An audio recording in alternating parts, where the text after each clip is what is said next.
new unit, new material, learning about reptiles. Reptiles are fun. Unfortunately, we don't have any more dissections until we get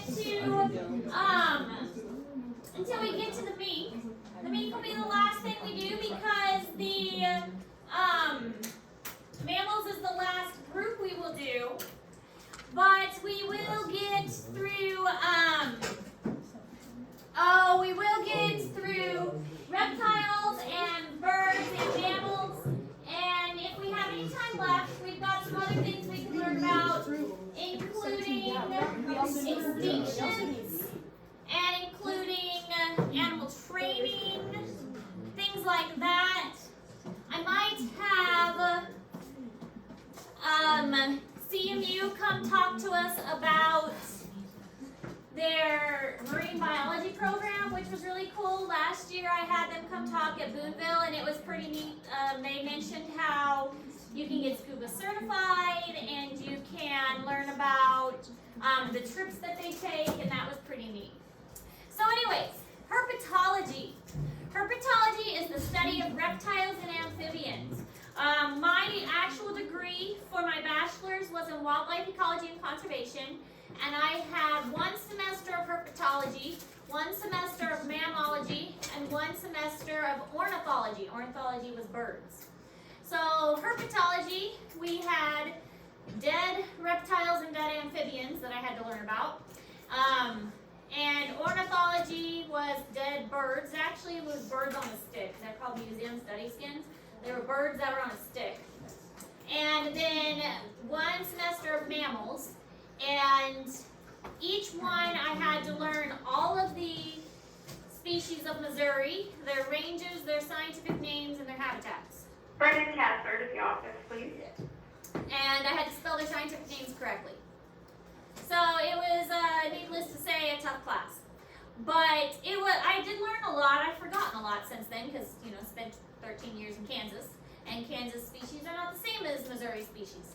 But I am relearning my Missouri species. And the reptiles and amphibians are usually grouped together, and that's what a herpetologist studies, is the reptiles and amphibians. So reptiles are quite different from amphibians, even though they're often studied together. So we have come quite a ways to finally make it to the reptile group. Now, reptiles are actually more closely related to birds than they are to the other groups. A lot of people group birds with mammals, but that is not the case, and we'll mention that later as well. This picture is in Google Classroom. I think I posted the student notes. If not, I'll double check. But the reptiles, the orders that we're going to learn about is order Testudines, which are turtles and tortoises, Rhinocephala, which is the Tuataras, they're kind of weird, Squamata, which are snakes and lizards, and Crocodilia, which is the most advanced, which is crocodiles, alligators, and caimans. So those are the different orders that you're going to be responsible for. So we're in class Reptilia, orders Testudines, Rhinocephalia, Squamata, and Crocodilia. Now this is the part where you write things down. Reptiles have scales. You should hopefully remember that from elementary school. Reptiles have scales. Amphibians have smooth and slimy skin. Reptile scales, amphibians, smooth and slimy skin. Reptiles must shed their skin in order to grow. Liz doesn't shed very much anymore because once they are grown, they shed occasionally, but not very often. They shed more frequently when they are young and they have more growing to do. By the time they get to reptiles, they are fully adapted to living on land. Now with amphibians, they are partially land, partially in aquatic environments. So now with reptiles, they are not reliant on water anymore. They don't need to go back to water. And part of the reason for that is their eggs can survive without water, and their young can survive without water too. So they have leathery shells that protect their eggs, so their eggs do not need to have that moisture like amphibian eggs did. And their eggs are also something called amniotic. The amniotic means that they have like a yolk provides the nutrients so that the young have something to feed off of until they are big enough to hatch. Now, most reptiles are carnivores, and they're going to eat other organisms in order to survive. Typically, they don't have vocal cords. Now, some of them can make noise if they get scared, but typically they don't have vocal cords.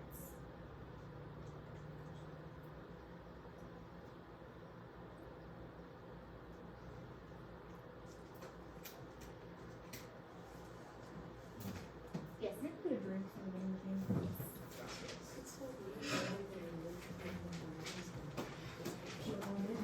This can't really make noise.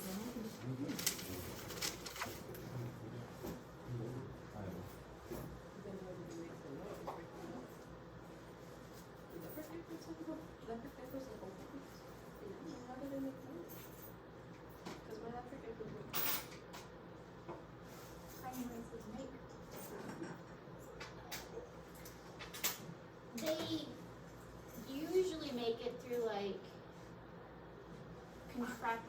mouth movements and stuff.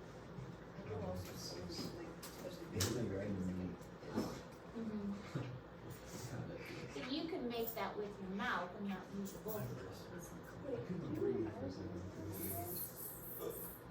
That doesn't use your vocal cords.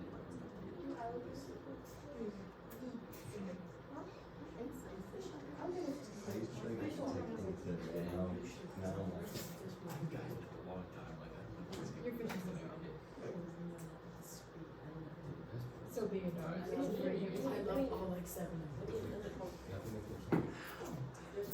Please dismiss golf players to get ready for the match. Boys, if you signed up for a meal, please stop by the office and pick it up. Love, guys. Bye. But that's only when they like taking oxygen. But like when they open their mouth, Be so quiet today. Oh man, I wish it was like this every day.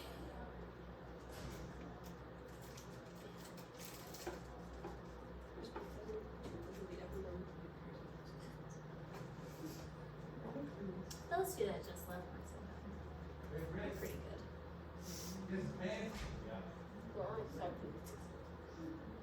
In the end, I'm right. Golf is my sport. Thank you. You're an old man. I'm a little biased. You're an old man. I'm a little biased. Golf is an old man sport. And specifically an old biker sport.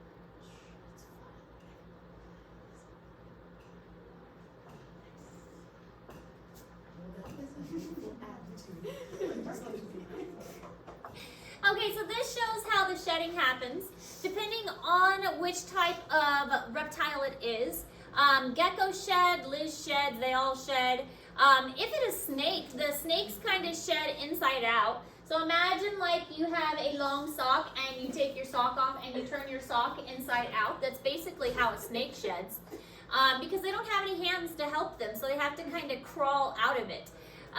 The geckos will shed as well. Now geckos, they're kind of cool. They don't have eyeballs, so they have to lick their eye to clean them. And snakes don't have eyeballs. They do have eyeballs. They don't have eyes. Eyelids. A lot of Eyelids. geckos don't have eyelids. Eyelids. They don't have eyelids, and so they have to lick their eyes to clean them. And snakes don't have eyelids either, and so they have a scale that covers their eyelid instead.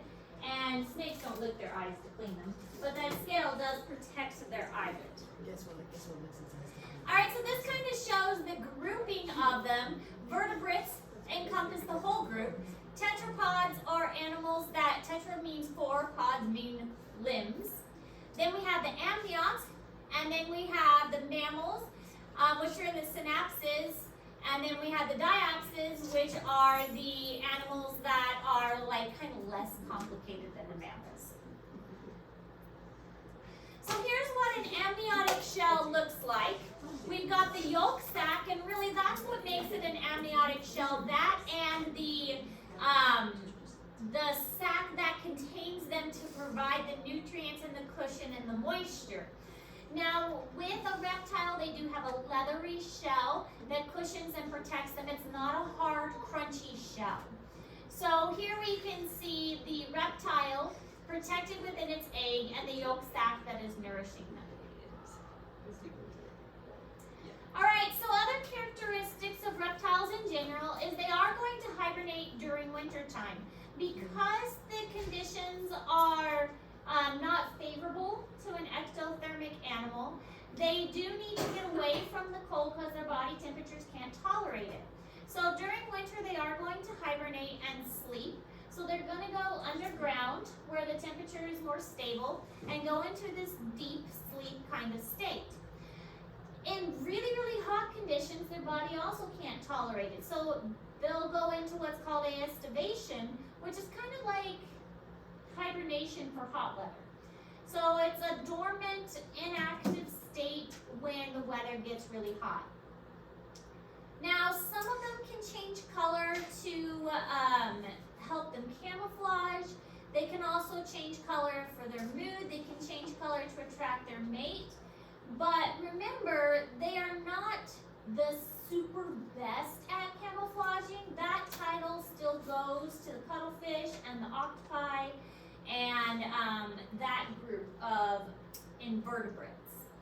So as you guys have noticed with Liz can kind of go darker to light. So Liz can change a little bit of color, but still Liz can't change like, green or anything like that. So there is a little bit of color changing that is possible. I have seen Liz go really dark black underneath a couple times when Liz has been very upset. Many reptile groups are extinct. Think of the dinosaurs, for instance. And that is, the dinosaurs' extinction was caused by an asteroid that hit the Earth and caused the extinction by upsetting the environment. Some, like the gecko, can lose their tail, which is called autonomy. And this is where it's better to lose a tail than to lose their life. So their tail will get removed and it's not ideal, but the tail can grow back. This isn't for all reptiles. If Liz lost Liz's tail would not grow back.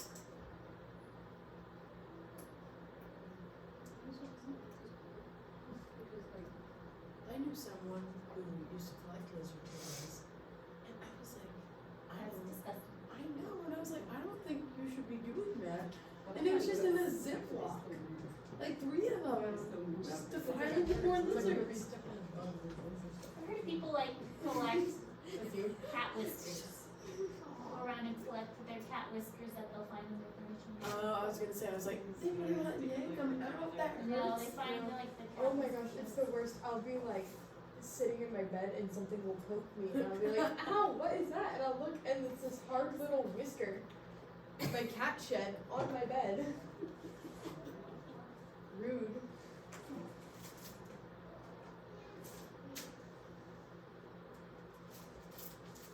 But everyone knows I'm not actually control what happens in my room apparently. The police job. That buddy, that. It's it's 60-40. She gets 60, you get 40. Exactly like the one time we sleep on my bed. I was like, this little sleep. She took a Yeah, it's because you can't go around them, and so Yeah. they just push you. Ripley's almost pushed me off the bed. Cora just gotta Cora's the opposite. Cora does not want to be far away from you, Digga. She wants to be right next to you. No, Ripley will be right next to me. It's just that I can't morph around her, and so she's like next to me, and then keeps being next to me every time I move a little bit, and then I'm half off the bed. Aww. Alright, so here's a bearded dragon showing the color change. We've got a lighter one versus a darker one. Sometimes they'll do this to help with temperature regulation. And a similar comparison is if you wear a white t-shirt versus a black t-shirt on a summer day. The black t-shirt will catch the sunlight better and warm you up faster, whereas a white t-shirt won't warm up quite as quickly. And that just has to do with how the sunlight is absorbed with colors, and so dark colors absorb sunlight better than light colors do. So it just warms you up differently. And that's one of the things that lizards can do is change their coloration to help them warm up quicker versus not as quick. And it helps them to regulate their temperatures in different ways. So other characteristics of reptiles, they typically have a 3-chambered heart. We saw this in amphibians as well, with the exceptions of alligators and crocodiles. They have a 4-chambered heart. So the more advanced alligators and crocodiles have the 4-chambered heart, but most other reptiles have a 3-chambered heart. They do breathe through lungs. They do not have any skin integumentary breathing, and they do not have any gills. And they they are ectothermic, so they rely on their environment to help regulate their temperature. So they cannot warm themselves aside from adjusting their temperature by like going into the sun versus going into the shade versus basking, coming out at nighttime, those kinds of things. So they can have some control over their temperature, but they rely on the environment to do that. They do not urinate, for the most part. They excrete uric acid from a cloaca, and that cloaca is going to help them, the cloaca is also where they're going to reproduce and lay their eggs from also. So cloaca is kind of like a common opening. Where'd Brianna go? She said she went to get a drink. It doesn't take that long to get a drink. Especially since it's right there. What? I said especially since it's right there. Maybe she had to go to the bathroom. She said she was gonna buy a drink, but she was gone. Maybe that's what she's going to Starbucks.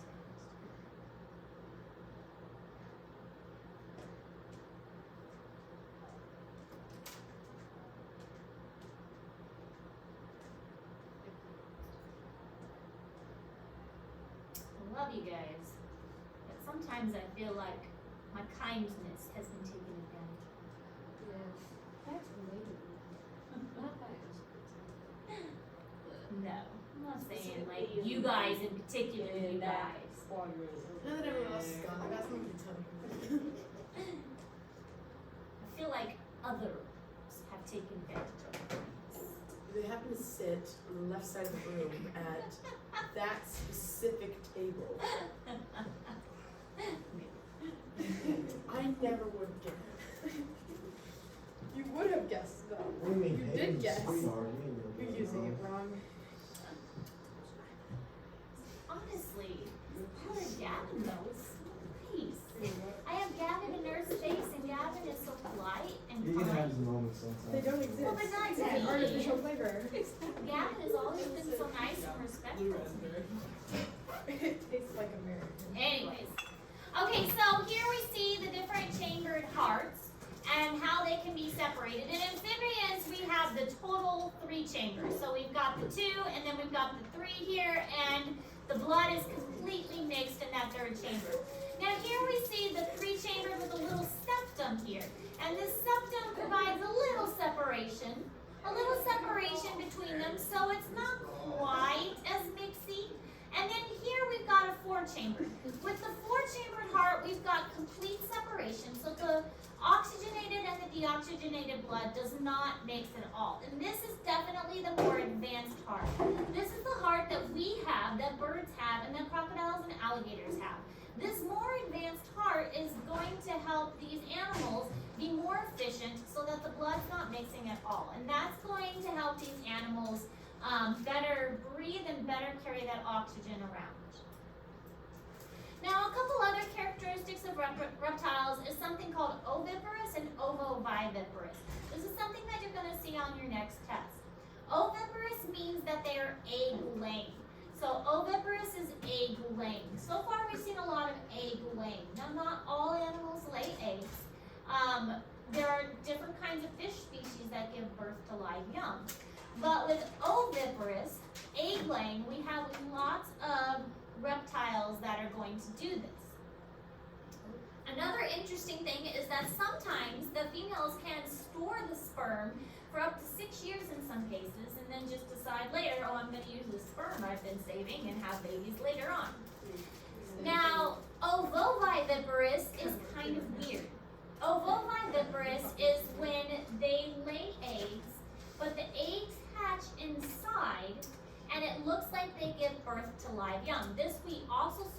sharks. The sharks we dissected, the dogfish shark, were also ovoviviparous. So they had eggs inside, and the eggs hatch inside, and it looks like they give birth to live young. Boa constrictors are a great example of this. We had a boa constrictor at the zoo. We named her Big Mama because she had babies at one point, and we kept one of her babies. Big Mama was our largest snake. I learned recently she passed away this year. I know, I liked Big Mama. She was pretty old though. She was like 40 years old or something. She was pretty old. Like 40. Yeah. But boa constrictors are ovoviviparous snakes. Typically, reptiles get very little parental care, with the exception of some of the more advanced ones like the American alligator, which are actually quite good parents.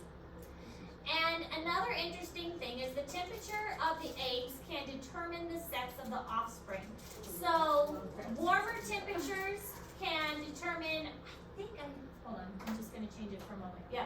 So, warmer temperatures is female and colder temperatures is male. So, this is a way that they can actually regulate how many males or females in their clutch that they have. But the problem that we're seeing is global warming.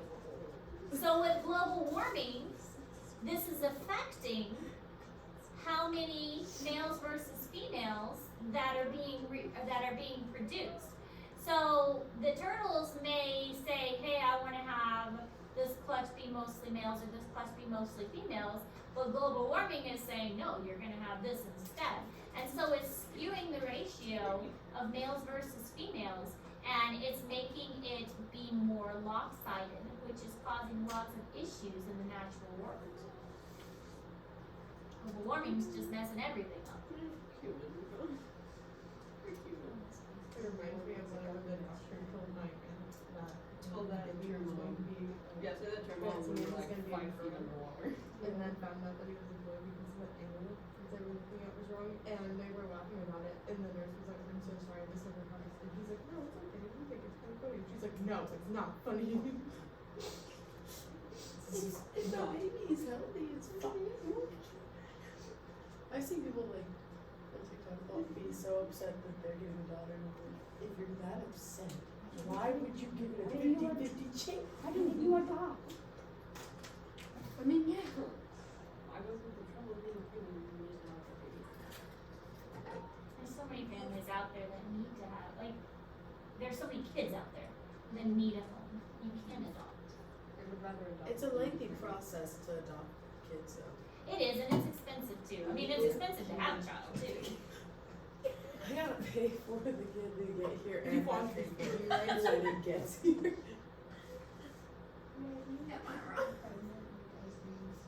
I gotta admit, I have 4 children. I was kind of hoping the last one would have been a girl, but I wouldn't change him for anything. I love my boys. I kind of wanted 2 and 2, but I wouldn't change it for anything. When I found out I was having a 3rd boy, I was like, I'll take him. The only reason was I guess. I'll take it. Man, I have that friend. I don't know. Yeah. I actually think I get along a lot better with my siblings than you guys.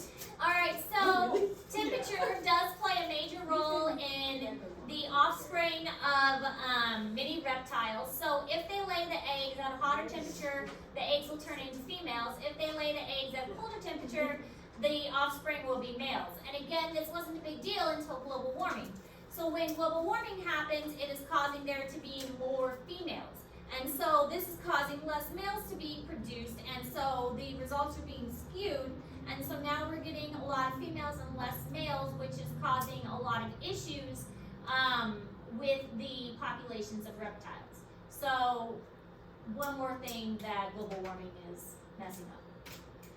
So these are just showing where the cloaca is located. The cloaca, again, is a common opening in many reptiles. It is where they reproduce. It is also where they excrete the uric acid from, and it is an indicator of where the tail starts in snakes.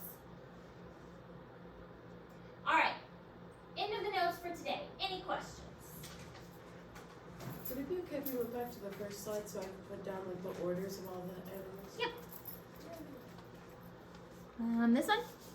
Yes. Okay.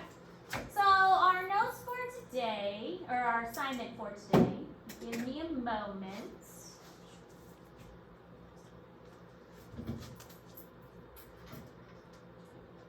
It's called Reptile Extremes, and it's going to have you researching a little bit about different reptile extremes. Because there are so many different types of reptiles out there, we're obviously not going to be able to cover them all in the short amount of time that we have. So this is going to help you focus on some of the different reptile extremes that are available. So Reptile Extreme assignment is in Google Classroom, and it is due Friday by 4 o'clock. Questions?